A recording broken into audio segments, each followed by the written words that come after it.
ओटालो आउँछु तपाईको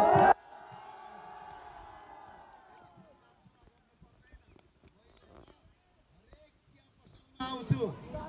पहिला नेता कस्तो फोन उठाउँदैन भन्थे, ज्ञानेन्द्र साई कहाँ छ भनेपछि तपाईको घरको आँगनमा छ, तपाई प्रत्येकले भेट्न सक्नुहुन्छ।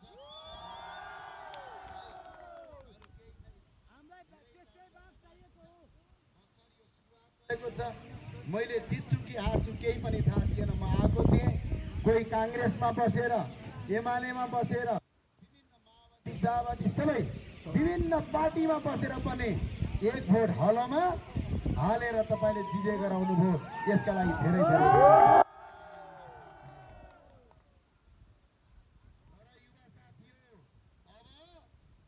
मात्र जितेर हुँदैन, यहाँको पालिका पनि युवाहरूले जित्नु।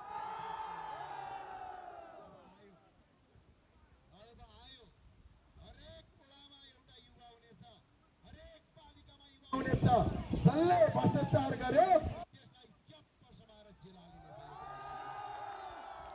पार्टीको टिकटका लागि काठमाडौँका नेतालाई रिजाउनका लागि 1.5 महिना काठमाडौँमा गएर आडे पढ्ने दिन गयो। अब जुम्लाले अन्तका मान्छेलाई टिकट दिन्छ।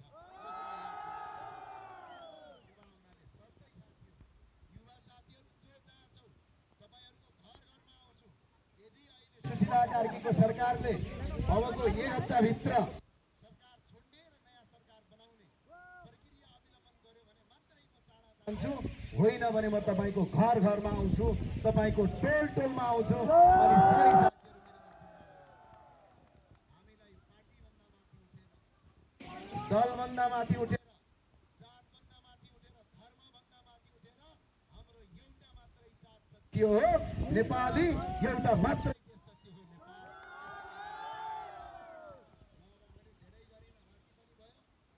धेरै अब भोट हालेर जिताइल्यौ।